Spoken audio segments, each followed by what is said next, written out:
this the final of 2020. Anytime you say final and 2020 together, it gets people nervous. No, it's not our, I don't know anything that you don't know about asteroids or anything like that. But this is our final town hall of 2020. So we'll be taking the rest of the year off, and we'll be picking it up in January. We've got a lot of really cool things, and we want to end it with a big bang.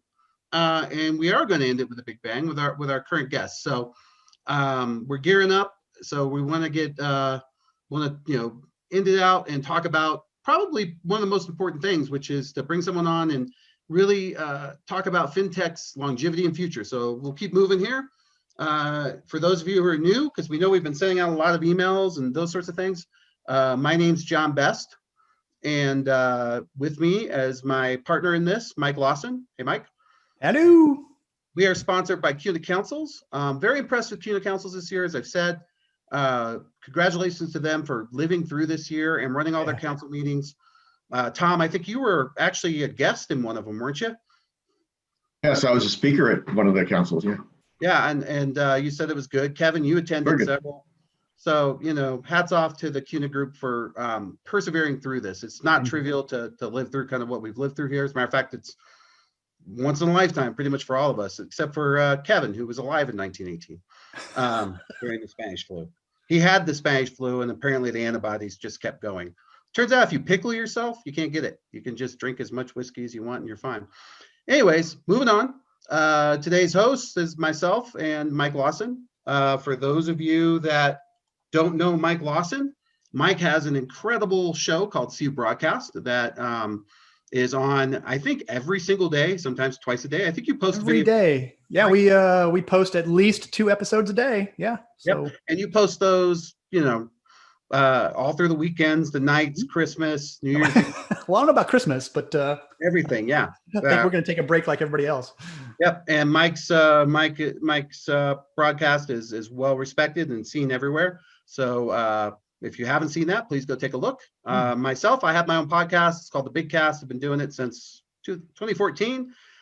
Take a listen. And speaking of podcasts, our guest today, and she said I get to call her Theo. I'm not sure if everybody else gets to call her Theo, but I get to call her Theo. Her is Theo Lau, and she's the founder of Unconventional Adventures. She does podcasts, speaking, all kinds of stuff, venture capitalists, accelerators, and with a specific understanding of financial institutions around the ecosystems, fintech, longevity.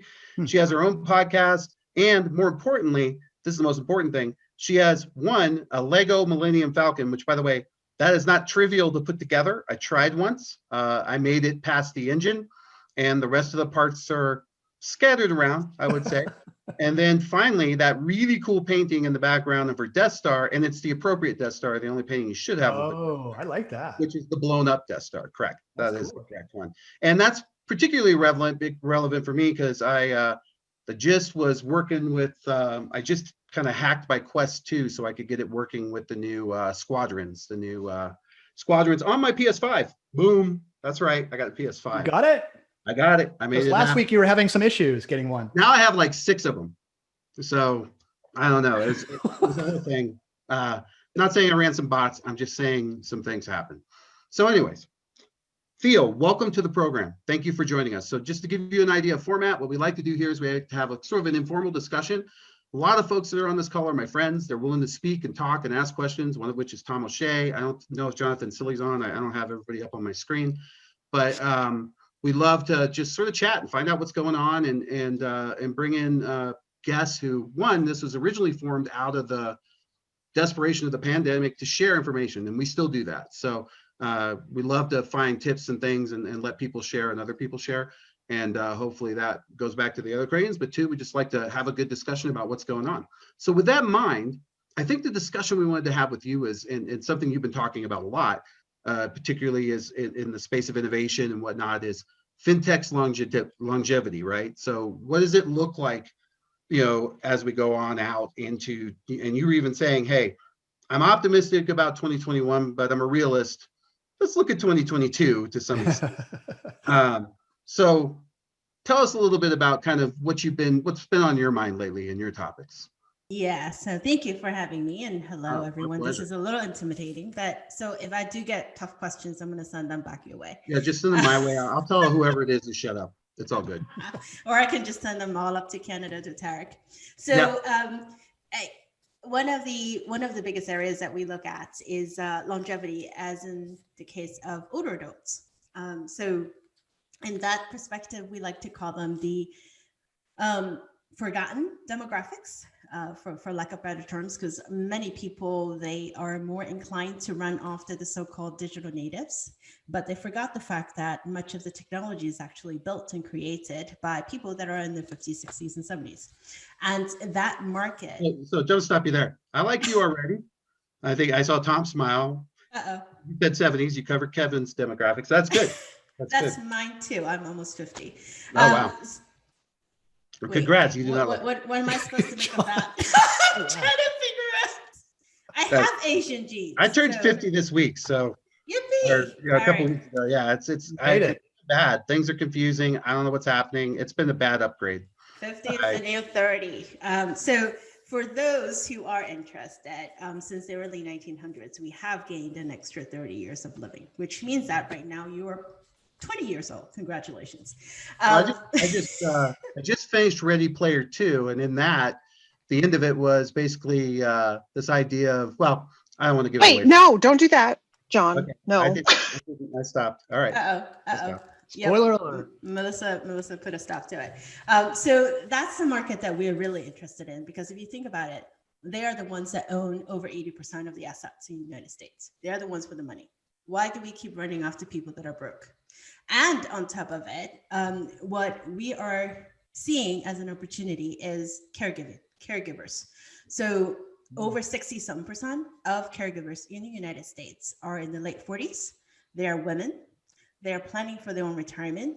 They have some sort of assets, but they're also looking after the financial for their loved ones, for their parents, in-laws, and what have you. That market, I would say, is completely ignored because they have needs that we're not thinking about. If we think about, for example, student loans, right? A lot of times we think about student loans as a millennial problem, but it is, I would argue and differ, that is not completely true. One of the fastest growing demographic of people that are taking up student loans are those that are over 65. And for the last few years, they are also one of the fastest group of people that are going default. They're the ones that are picking up loans, not just for themselves, but also for their kids, for their grandkids, right? They're the ones that are pitching in holidays if they need to get anything. They're also the ones who, because of the fact that they have assets, they have real estate, they're the ones that are co-signing the loans.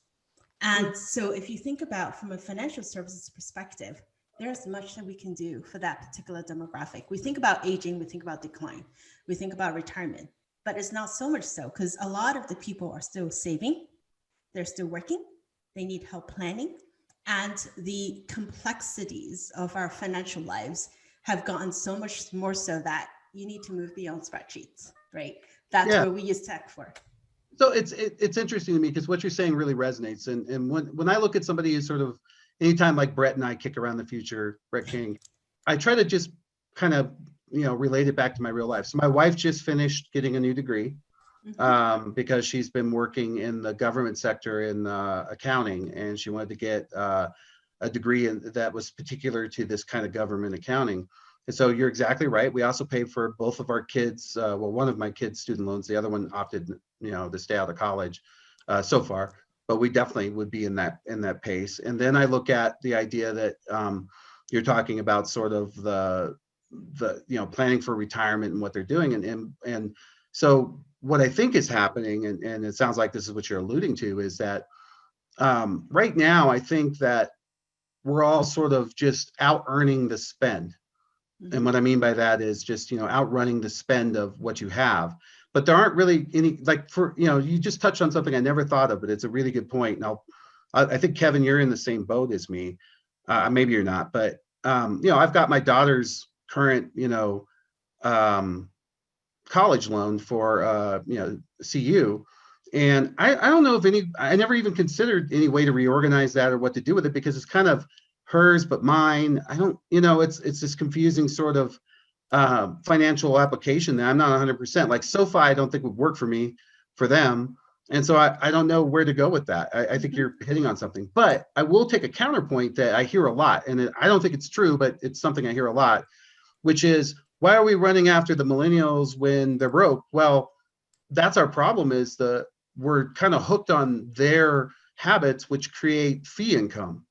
And that's something we see a lot. So there are a lot of folks. As a matter of fact, we had this discussion just previously with a lot of other credit unions, and Kevin Wright, who's on the call, shared with me that he did research into this because he was looking into a way to sort of help for courtesy pay, Theo. And he was thinking, hey, I'm going to help these guys out. And basically when he reached out to them, they said, hey, I don't need your help. My paychecks are kind of intermittent, and I'm okay with, I consider them just small loans to cover me while I'm, in between these jobs in this new gig economy that's sort of emerging.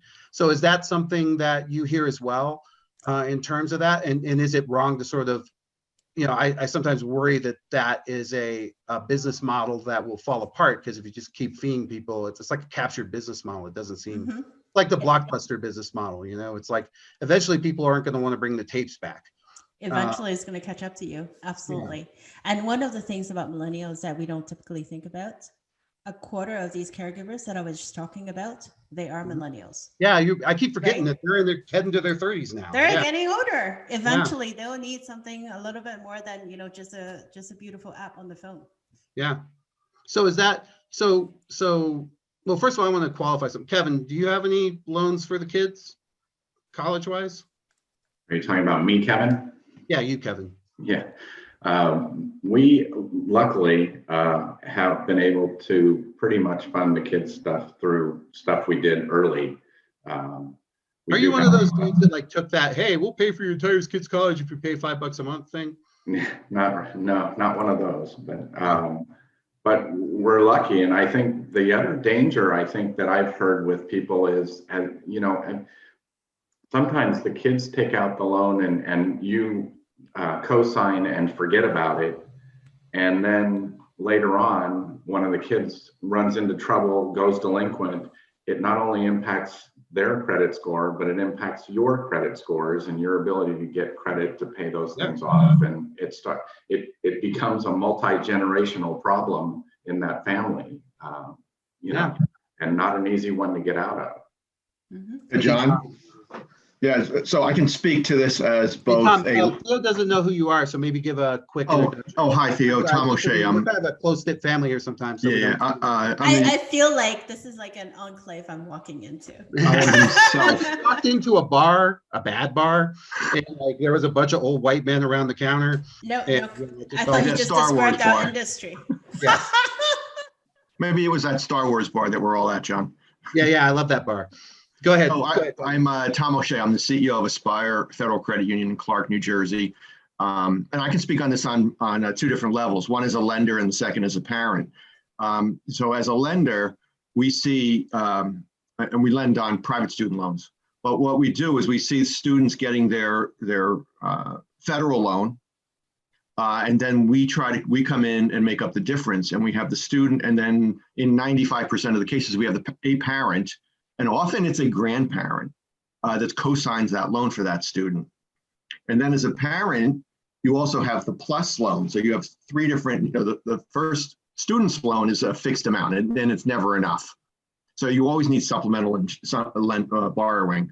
And so whether it's a private loan or the parent going out the plus loan, those two, the private loan and the plus loan, are basically unlimited. They're whatever the cost, the remaining costs of that education are.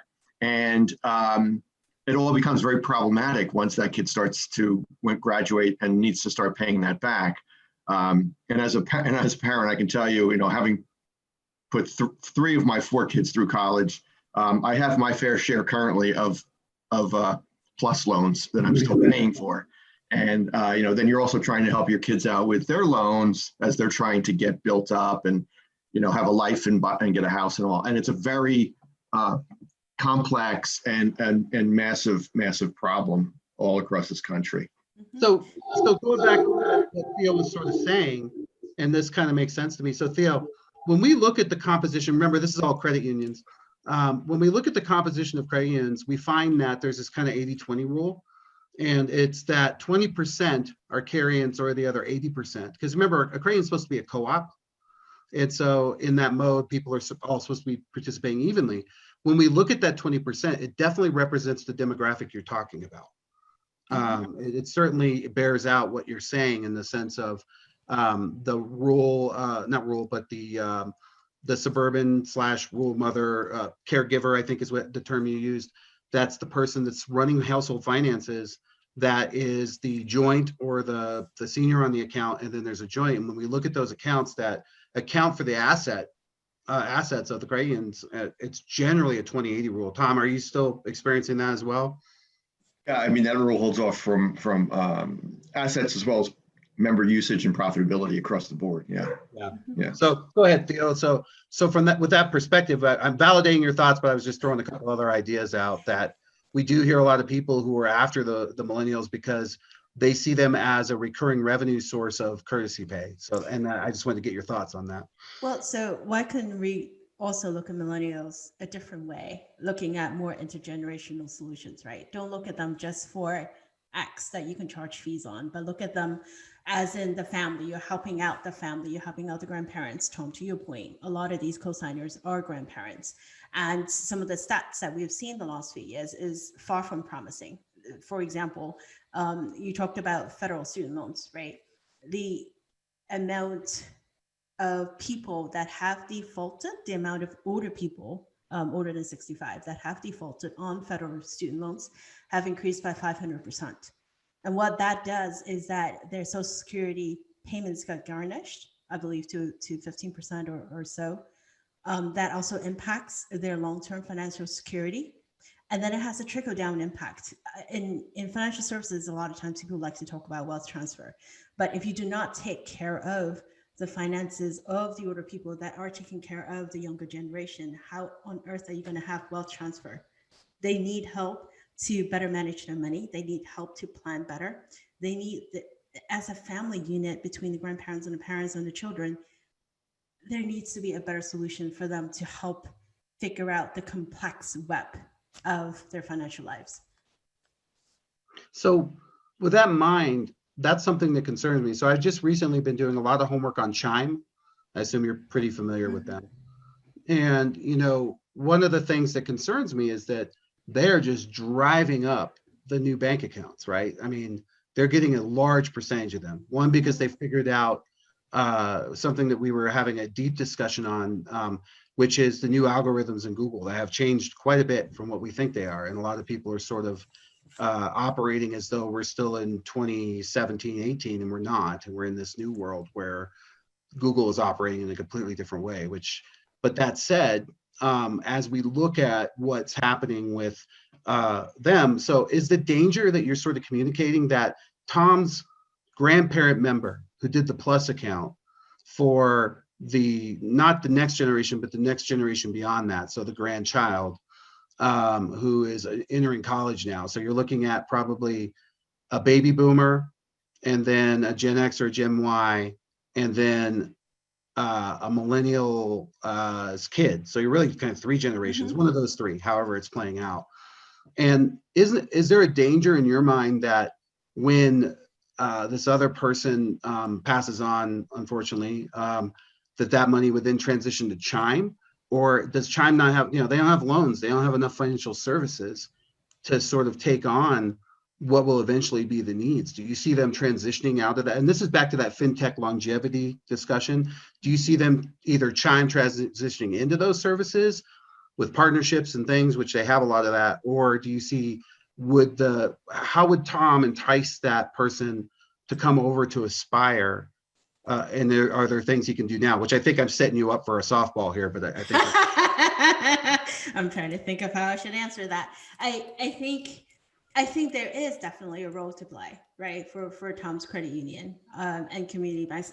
That's why we love credit unions, is because what they do and what they stand for is different, right? You stand for what it means to be a community, although that's changing as well. But you are creating something that will benefit that household and the household beyond. I don't think I would be as worried about the money I'm going to get smacked on social media soon. I won't be as worried about that money going off to Chime just because of the sheer financial troubles that we're seeing a lot of people running into. I think if there is a way, and I know there is a way, that we can collectively as an industry prove to them that there are things that we can help with beyond just thinking about gouging them on fees, beyond just thinking about, the traditional. We literally just came out from a call with a client that we need to move beyond just thinking about annuities and things of that nature when we think about aging. There are a lot of things we can do. So for example, John, I know you love technology, right? We're thinking about AI. What can AI do? AI can do more than just give you like a beautiful card.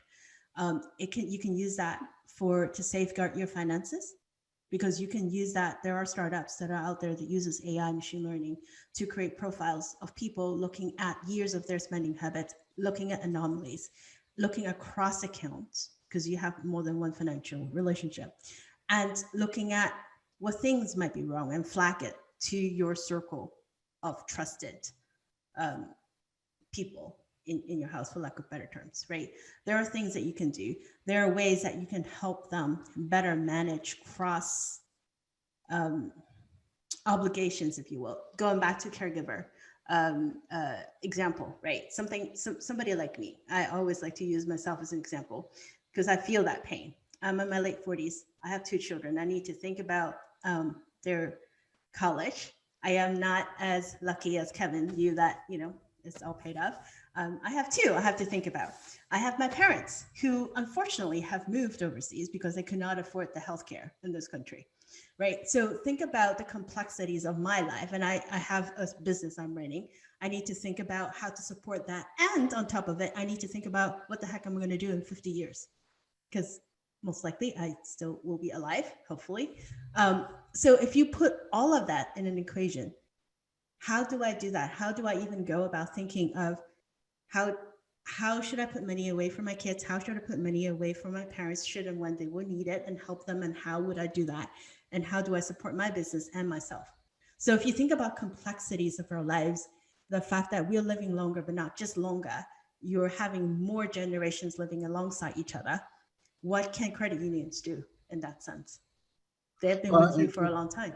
It sounds like what you're advocating for, and this is something, you're right. I love this concept, is the idea when you say an equation, that's a great way to put it, because it really is what AI is really good at, which is taking past at this point and putting it together and coming up with that. Tariq just posted a comment. There was a couple comments I want to bring to our attention. End of life. End of life is a good one. I think we used to do a lot of that. Tom, I remember when credit unions had a lot of trusts, was a big thing that was out there. There were a lot of that sort of services. Suncoast did that for years. And then it felt like it kind of became, I don't know, unfashionable. I don't know what the word is, but it just didn't seem like that. Yeah, it didn't seem like that services. It felt like advisor was the bigger, robo advisor, investment advisor, those sorts of things was, I guess, and part of it I think is because the previous generation dealt with death a lot differently than this one, in terms of you're looking at the next generation was the primary focus of those that at the time weren't at that end of life. I'm talking like the 80s, the 90s. And as they look, the look, as I look at their, what they were doing, they were much more realistic about that transition planning. Baby boomers, kind of, I think, went a different way. And they were looking more at accumulated wealth and then the long-term wealth of that. And they lived longer. I think Theo put that as a good portion. We've talked about this before. I mean, Theo, you make a good point that our I've had this discussion many times, but is a 30-year mortgage still the thing? If people are going to live till they're, 30 years, what'd you say, average? I'm now 20. That's great for me. So this house could be financed 45-year mortgage maybe, and that would change the equation for a lot of households in terms of the output for that funding. But the AI concept of taking all that, and it sounds like you're advocating and sort of predicting, and I think you're right, some sort of service where you dump in 10 years of your financial history, your health, and a couple other things, and it pops out with, you need to do A, B, and C, and do X, Y, and Z. And this is what things look like for the most part, unless there's some sort of something happens that's unpredicted, like this pandemic, even then, now that it knows about that, it may be able to put, some of that sort of chaos theory into the equation. Isn't that more interesting than telling you how much money you spent in Starbucks last month? Oh, absolutely. If it could predict my death and how, that would be even better. But my wife's already got that figured out. But that's why she keeps taking insurance out on me, I'm pretty sure. But Paul was just saying, Paul is from a credit union in New Mexico. He's on the show pretty regularly. He was saying that he sees a large account roll off. So he's seeing a lot of older members where the money's starting to go out. So people are starting to monitor their outbound ACH, which is generally how that's being. And then they're not seeing new income coming in, which for us is kind of an early predictor of attrition. So it's sort of bearing out what you're saying. But you said not to be so worried about that. So you think that, because one thing that's happened in the credit union space is we used to be exactly kind of what you said, which was this big family monolith, right? And some still are. But then we began to sort of swim with the sharks and bigger worlds where, Tom, what would you say between 1990 and now, or Andrew, or anybody who wants to pipe up? Like I can remember when you had a household, and in the 90s, like everybody was part of the credit union. Now I look at that, and I don't think that's the trend anymore, but maybe I'm wrong. What's your thoughts there? Well, I think there's two parts to that, John. One is that around that time, actually, it was when credit unions started to expand their fields of membership. And Theo alluded to this in the beginning. She made a sort of an offhanded comment about the community and the growth and whatnot. And that's true. And so you get further disconnected from that employer base or from that very small local community. So you don't know everyone, you don't totally understand what their needs are. So you are now cherry picking and what type of member, or where's the most lucrative or profitable member. And then things have gotten far more complex. So people are doing things with, Robinhood. You might have a little money with Robinhood. You've got your business checking account with Aslo, a fintech. You might have a personal with N26. You might all these different fintechs you could be using, and it becomes very complex for somebody to manage it, which I think is where it could come back to the traditional FI, because we have the banking license. Most of these fintechs realize that they can't manage, afford, have the expertise to get a bank charter or a credit union charter, if that was even in the picture. So they tend to partner with them. So we have an opportunity to either work with the fintech or to potentially bring it back in when people look at their financial lives and say, wow, I'm just all over the place. They might now go back to a spreadsheet just to track who they're doing business with, and then go into those apps and so on. So I think there's a couple. Yeah. So I think there's a couple parts to it that created the disintermediation, where we've been losing money as the older generation passes that money on to the younger. But then we become more of a throwback to potentially a simpler or a more organized financial life for somebody. So Theo, that's kind of what you're saying, is you think that that's where you say don't worry, because you feel like eventually they've got to come back to the mothership. I think there is more that credit unions can offer that people can relate to. Now, I am curious though, Tom, I have a question for you. With all of with everything that we've been through, right, for the last 9 months, people working at home, people staying at home. I know a lot of friends of mine that have moved away from their city and moving back with their parents, or going back to, where they were born and stuff. Would that trigger part of that coming back to the community and banking where their parents are? I think it potentially could, because and I was going to comment on something you said earlier too that ties in with this is, we go after the millennials, even though they're quote broke or all, because we're hoping if we have the grandparent and the parent and the child, that as the estate passes down, it stays with us. Because right now we tend to lose it because we had the parent at your employer, but the kid is in New York or LA or Chicago. If they come back to their hometown, that does help us, at least gives us the opportunity to start to become more aware, maybe top of mind for that child if they're seeing us with their parent, and gives us a chance to try to market and promote and show them the difference, the cooperative community nature of a credit union, and how we're there for them. We've been there for decades and so on. You just said something that really triggered me, Tom, from the perspective of the way things used to work. So one of the reasons that my kids had accounts at Ent, which is the credit union nearby here, which is a huge credit union in Colorado Springs, one of the reasons they had it was if they wanted me to transfer money, if they were out and about, if they weren't part of the same credit union, we didn't have this magic Venmo moment that you could sort of get money to them immediately. And it brings me back to this concept where you were talking a minute ago, Theo, and I'll address this for a minute because I'm struggling with, it's something I put in my book, and I think it's finally kind of, these chickens are coming home to roost, which is things like Venmo are sort of having unintended consequences. So what that means is that the child can live in New York, but the parents now can transfer money quickly without them being part of the credit union. And we sort of shot ourselves in the foot enabling all that. That's one aspect of it. And I guess the next question, and I'll throw this at Theo.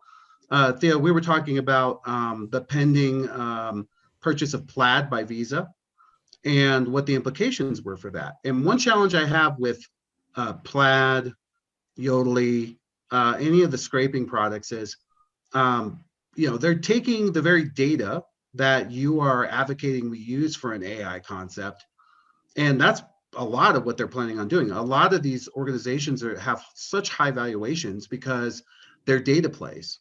And venture capitalists, which I know you know a lot more about it than I do, when they evaluate organizations, data is one of their main things they look at. So if they're looking at a fintech and there's a data aspect to it, they're going to value that much higher than they, especially if it's a SAP type service or a SaaS type service as opposed to something else, particularly when they get the data for free.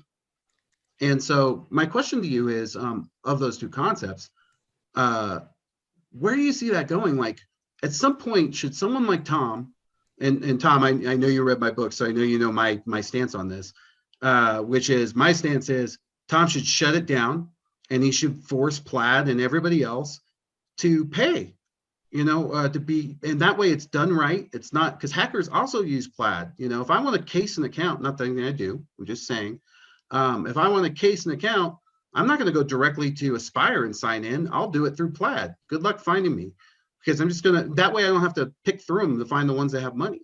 So give me a little thought process on that, because that's a chess game that I see playing out right now. And I know you're intimately involved in. Yeah, data is money. Did you know, speaking of, before I forget, did you know that PayPal came up with a report a couple of months ago that said, oh, geez, the quickest growing demographic of PayPal users, guess what? It's us. There are people older than 50. Because Right. all of a sudden, grandparents and parents, they need to send money to their children. To your point, they're not in the same bank. They PayPal the money over. Well, and also they need to pay online. They can't go to the store anymore. And so they're like, oh my God, I can't put my credit card 10,000 sites. I characterize it this way. I think here's the way I look at the pandemic. There are good days and bad days. The good days are when I get an Amazon package. The bad days are when I don't. But, that's what I thought about the other day. I was like, ooh, Amazon, this is the highlight of my day. Here comes the Amazon guy. What did I order? Waiting for my M1 laptop being shipped. I just got a notification it's getting prepared. So, but I do think that's also part of it. I think the pandemic forced a lot of people into that digital space, and PayPal was right there waiting. I mean, I'm guilty of it. If I got a choice, if I see the big thing to sign out and I go, oh, PayPal, thank God. I use that. I'll use it every time. But go back to you were saying, so you were mentioning PayPal. And the idea that, are we shooting ourselves in the foot? So they're using PayPal to transfer this money. That's one way to do it. Mm-hmm. And PayPal owns Venmo, so. And PayPal does own Venmo. I don't know. I struggle with it because a lot of times when we look at, for example, what's happening in Asia, right? You think about the likes of Ant and WeChat, and you think about the role that they play in being there, not just for consumers, but for small businesses, and enabling them to pay and enabling them to send money to each other, and getting all of that data and not using it, not just for, how do I say it? So for example, and you guys know it really well. They have the big Alibaba e-commerce, so they know both sides of the equation. And this They is know the Ant, small who business. just was recently going to have an IPO, and China, They're gonna come back next year. right? You But think? It's too I big. don't They're know. I not don't know if stupid. that's They true. want money. I don't understand the market well enough. I guess. I mean, the guy was right there, but from what I understand, the government pulled the rug out from under him. Because Yeah, they he gave said the Jack wrong Ma a word. slap down. Yeah, Jack Ma said something, and the government reminded him who's the boss. Right. It's as simple as that. Right. But that's the they- one you're talking about. I just want to make sure. I said Ent. I'm part of Ent, which is a credit union here, Oh, but not the credit union. Yeah, the end group. So if you look at how their model has evolved, right? The quote unquote super app, which I think is an overused word, but them being in the middle, they work with the big banks, right? They are the backbone, because the big banks they do not have the right model to lend to the small business. So they're like, okay, we're going to do that. They work with the small merchants. They host the largest e-commerce store, so they know all that side of the business. They are embedded in the payments for all of those consumers in China. I think like a billion users. So what they do with that data, though, you look at it, they use it for risk scoring, right? So they have the Sesame, I think it's called Sesame, that they use all of the data. They can use the 320 lending model. I always got it wrong. 3 minutes to apply for a loan, 2 seconds to get approval, 0 human intervention. So when we think about data in that sense, I thought you meant $0. I was no, 0 human intervention. And so when you think about data in that context, that's what the data is valuable for. In that sense, is it enables you to know so much about that particular small business or consumer that it allows you to go beyond what you typically offer. and if they only used it for that, that would be good. But while they're in there, they're mining everything else. And the problem is the consumer just clicks past the big agreement. How's that different than Amazon? It isn't. That's my point. Amazon's in the same boat and could easily be a bank. I mean, Or Google. I think the only thing that kept them out of that was that Visa made such a great deal with them for the cards. And they went, well, I really just want the interest. So I'd rather just have the profit and not be regulated like a bank. But I think you're hitting on something that's very important, which is these scrapers have found a new model. They found more value. I think that's one example of value is ones that go into small businesses and pull accounts payable and are able to use those receivables to do short-term lending. I think you're right on there. I think the other one is the quick ACH turnaround. So that's what Plaid kind of made their living on is, hey, I want to go into Coinbase and it's my first day trying to buy some Bitcoin, which I don't know, did it hit 20,000 yet? But they're watching for that, and then they get the option of you can send a small thing through and it'll take 4 days, or you can just log in right here. But what they don't know is when they click through that, the agreement is basically saying, oh, by the way, we're gonna pop in here now and then and mine everything out of this, which is what we see on the other side in our home banking apps and things like that. And my concern is that if back to that fintech longevity, is that if they're mining Tom's data, then they definitely have the opportunity to provide that end of life will service. But maybe you're right. Maybe that's okay. I just feel like that Tom's part of the equation in that is not being taken into account. And I wonder how long. Short end. Yeah. Yeah. No, I think you bring up a really interesting question that we've been talking about for a while, right? Is how much do consumers actually value privacy? How much do they actually value about data? You look at all the pages and pages and pages and T's and C's that you need to sign through. How many people actually read them through before they click OK? Just Kevin. He's the only one. Right. And even after you read them, I remember reading a survey recently that said even people that read it and have concerns with what they read, they still accept. Yeah. Well, what are you going to do? I mean, Kevin sends red lights back, but that's why he's not on Amazon and a lot of stuff. But no, you're exactly right. There was actually, I was going to look it up, but I think it was Amazon. I forget who it was, but they put that whoever reads this and gets here, if you call us, there'll be like a $5,000 thing. It took 2 years before someone found it, and they finally found it, and they gave them the money, and it was in the T's and C's. So yeah, you're right. I think that your EULAs are that way, and that's something that's being changed. And it's funny because we have some precedents for it, right? Remember the FACT Act? The FACT Act was really kind of that version of it for credit cards, wasn't it?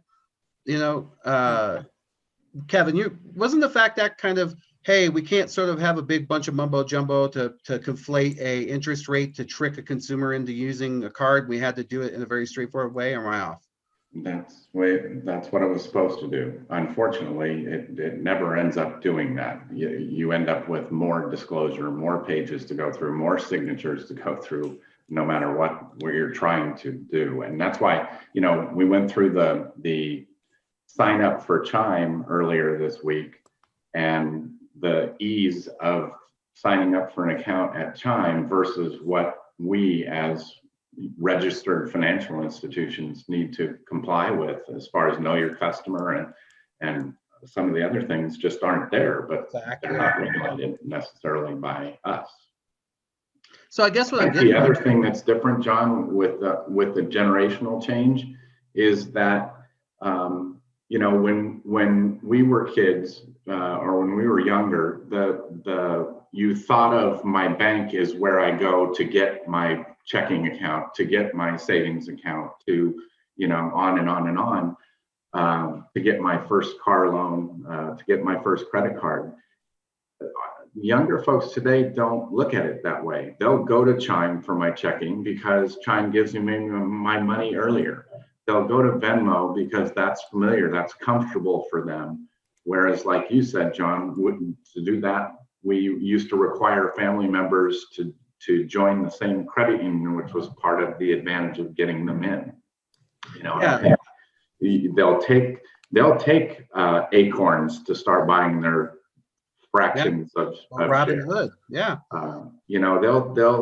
They'll use Venmo, and it doesn't bother them a bit to have multiple solutions to move all their money around with.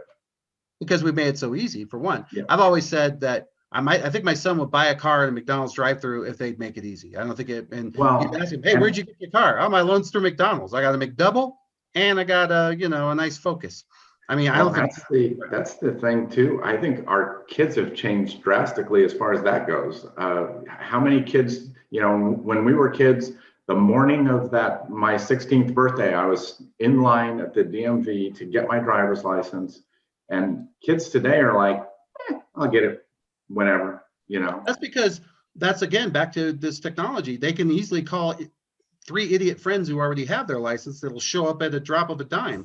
Whereas I tried to find my idiot friends. They didn't have cell phones or pagers. I was stuck at home. If you didn't catch the bus or find your way there, you couldn't figure out where everybody was. So, I mean, yeah, I think the culture is a big driver of those economics. So Theo, as you look out into this space, and I know you're in contact with all of these people, where are the venture capitalists? Because to me, that's a great, the way VCs working these days in fintech is they only want 1 or 2 wins, right, Theo?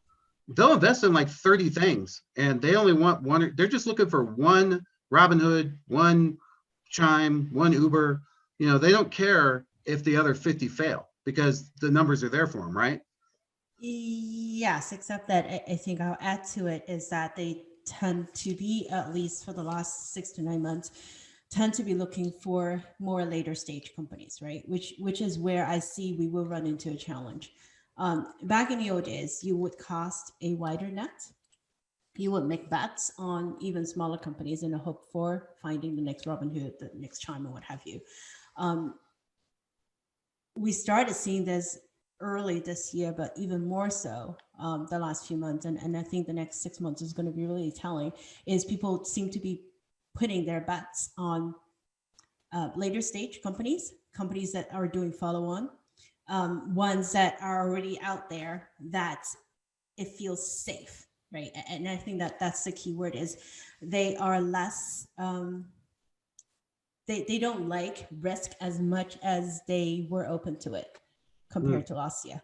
And I think that's where we see the challenge. For example, we are not seeing as much funding going into female founders because of the fact that the ecosystem they are not as familiar with. And so in times of uncertainty, you put money in people that you know, people that went to the same school, people that look like you, people that think like you. Same reason why we're not seeing a lot of early stage companies getting funded, or companies that are doing things that does not look like the next challenger bank, right? So we've been, working with founders that are looking at, for example, solutions for older adults. They have a hard time getting funded because it's not a sexy space. It is needed, but it's not sexy. It's less proven, hence they're not getting as easy access to funding. At least that's what we're seeing right now. I would love for that to change, but not yet. So to me, if I just kind of put the pieces together, you just said, what Tom needs is services for those people, because that's his majority of his people. He also Opportunities. those are his opportunities that he has. He also still has the issue of having to continue to grow, and grow at a pace that will keep him in the game from a deposit standpoint, although he's probably buried in deposits right now. But that'll change. I still, that's your opportunity to lend in the future. But so it would make some sense for the credit union space if the venture capitalists aren't interested in the late stage services that are offering, late stage companies are offering these services for older, for the caregivers and the older members. It seems like the credit union space is primed to sort of create some sort of fintech co-op that would engage those folks. Yes.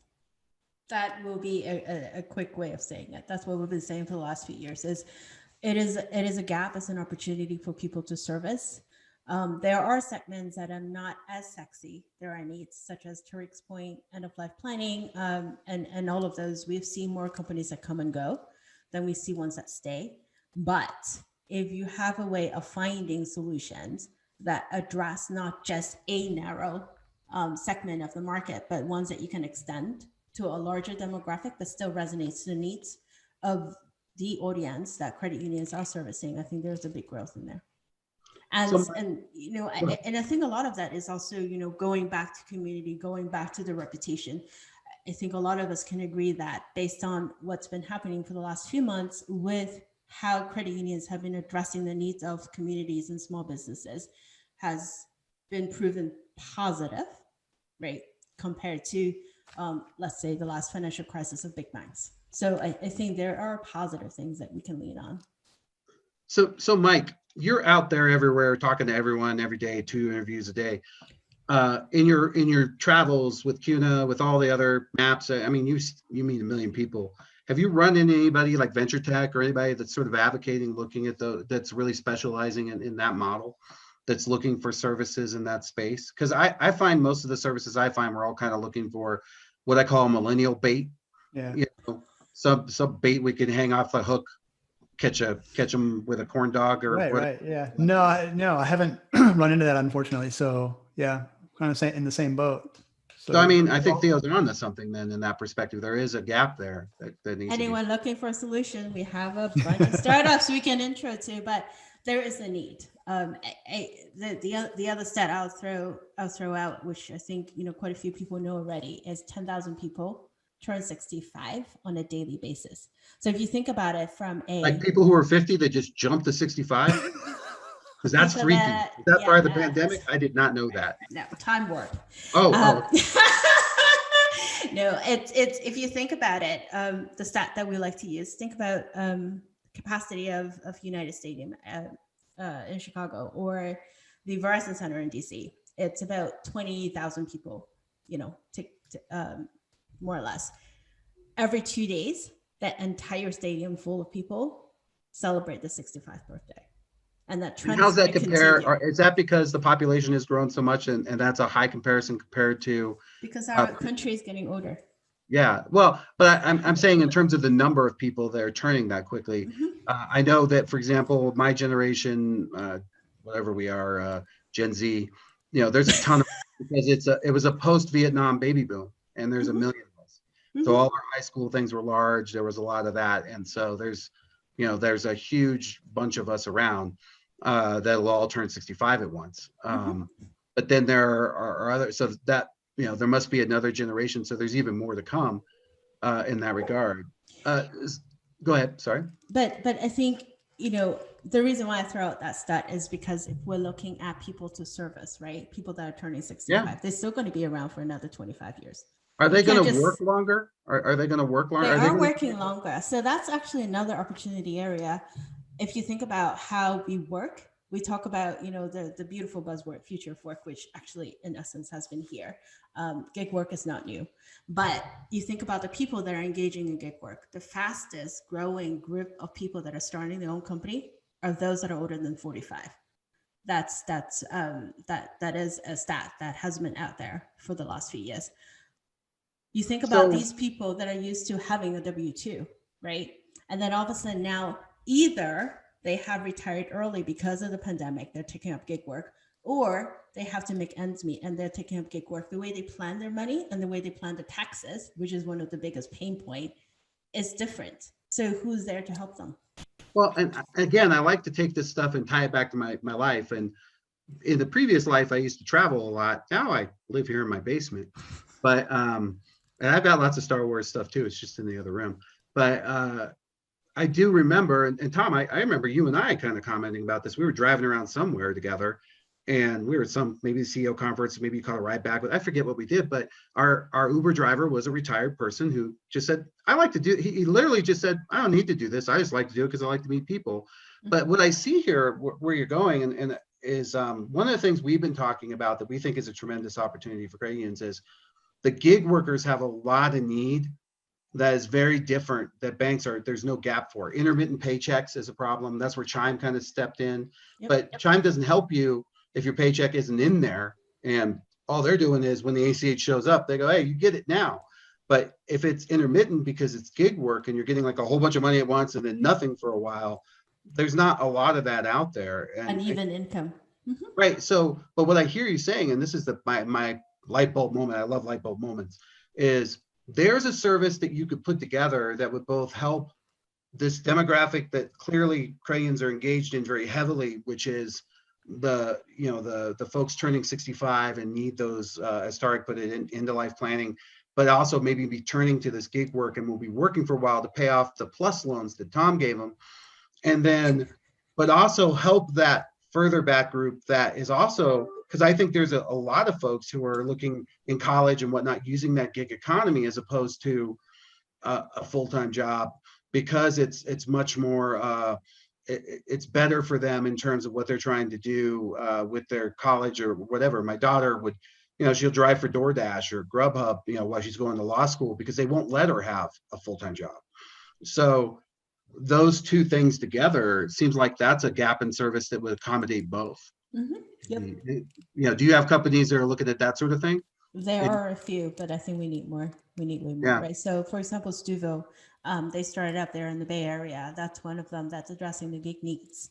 But also, What was the name of it? Stuvo, Stoovo. The guy who started it, he's a serial entrepreneur. And what is really interesting about what he's doing, it resonates with what you were saying, is you were saying, younger generation, they would prefer gig work because of flexibility that it offers and whatnot.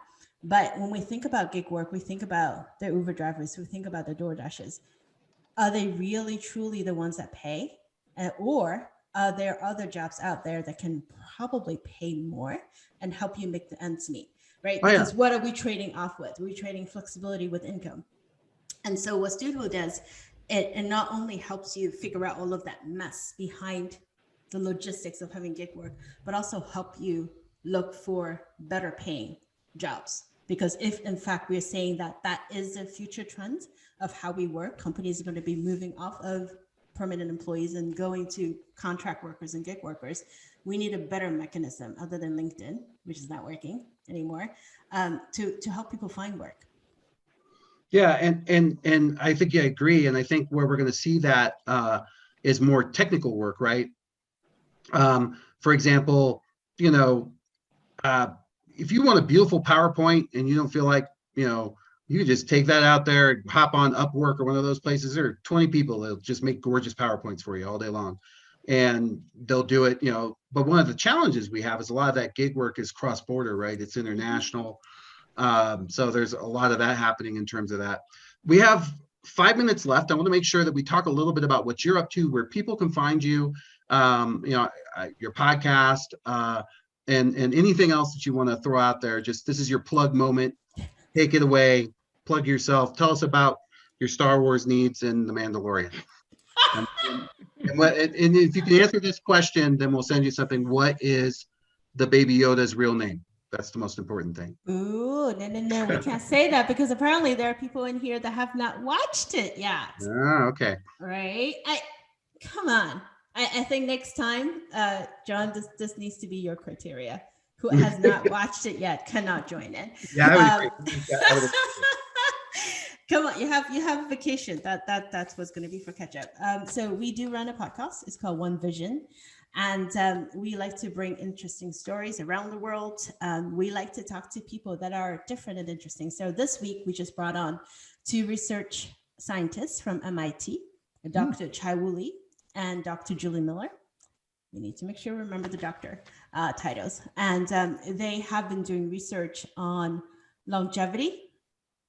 Technology and caregiving. So we call it bringing sexy back because, hey, we all get older the minute we're born. So why is it that arbitrarily when you're younger it's sexy, but when you're older it's not sexy? I am absolutely not shy of talking about my age, and I look forward to celebrating my 50 on stage soon. Hopefully, I need to get out of the house. But that is our story. So we do that. We also run a blog, and we're coming up. Our new book is getting released in March. Is called Beyond Good, and is talking about how we can use technology to not just do good, but also to make a profit. So both of them can coexist, and we have a responsibility as financial services industry to do more for people. Yeah, this is definitely something that should be on rotation. And I know I've known Bradley a long time. It's funny, I met Bradley at and we haven't talked in a while. We should catch up. And yeah, exactly. We were both posting on the same thing, and I was just having fun, sort of tearing apart some of the guys on stage, because it was just, there was a couple Finnovates where it was like everything was weird and odd, like just very weird services. And Bradley kind of agreed with me. We haven't talked in a while, but I'd love to catch up with him. But it's definitely a great. He is stalking. He is online. I see him. But actually, that's where I met him. The first thing he said to me is something about drinking from the fire hose. That's literally how I remembered. But I met most people at Finovate. I met Tarek at Finovate. I met Ron at Finovate, Brett King, and everybody. So it seems like I miss people. Yeah. I always hide out in the back because it's a weird. Plus, it's hot in that one in San Francisco. So, but no, we're so thankful to have you. I think this is a great discussion. Anybody that wants to, if they wanted to reach out, do you have a Twitter account or something? I know Bradley is constantly responding, but our people will walk. And also, I'd encourage you to get on Mike's CU broadcast and do a deeper dive on your podcast. Mike would probably love to have you. And your book too. When your book comes out, let's have you on to help promote your book too. Thank you. Yeah. Love that. You never had me on to promote my book. Thanks. I did. I hear your book's right over there. You probably did. I just like to give you crap. Many a time. Well, listen, Theo, thank you so much. And Bradley, thanks for joining us. This is awesome. I didn't realize he was on. And we will be back next year. We're super excited about, we're going to start off the year talking a little bit about a lot of things. I'm hoping to kind of work into augmented reality and some of the tech out there, but we certainly want to keep it real in talking about solutions, like you said, Theo, that are important to the credit unions that we have. And the other thing is, who knows what it brings? And I just want to keep giving people opportunities to collaborate and share successes. So, and failures and what happens. They're both very important. So you've been a wonderful guest. Thank you for tolerating all of us, especially Kevin. He's horrible. I apologize in advance for anything he said to offend you. All I can say is I hope everyone has an incredible holiday. I can't thank all of you enough for joining us, and we'll be back next year. So enjoy your holiday. And if you need me, you can find me on Twitter at JBFinTech. You can go to our website, big-cu.com. And we're, Mike, you can find at CU Broadcast. I highly recommend you guys go on the show and talk a bit. And Mike has a great show. Looking forward to it. Thank you for having me. And the last thing is, this is the way. So this is the way. Although it turns out that I can't talk about it. You're killing me. You're killing me. Freaking killing me. I finally got my wife to watch it, and she's been. Well, here I'll end with this. I think people will appreciate this. I can show, and it won't get anybody in trouble. So here you go. This is what she did the other day. So I come upstairs, and I'm like, wandering around. I'm trying to figure out what's going on, and she had done this. Let me find it here. There it is. Okay, so I can run it. All right, so I'll share, and this will be this will be my Christmas gift. So I come around the corner and I see this. So apparently he keeps showing up all around the house, and he was apparently running our Roomba, and it'll get going here in a minute. He was just zooming around. So I find him all over the house. There's our dog trying. Like, why is that character on top of this thing? So there you go. So that's That's your up on the shelf right there. Yeah, it basically is. It's baby Yoda on the room. All right. was too Thanks, cute. everyone. Thank you so much. Happy New Year. Happy holidays. Bye. Thanks for having us. Thanks, guys. Merry Christmas. All right. Happy holidays. Happy New Year. Merry Christmas. Bye now. Bye bye. Bye-bye.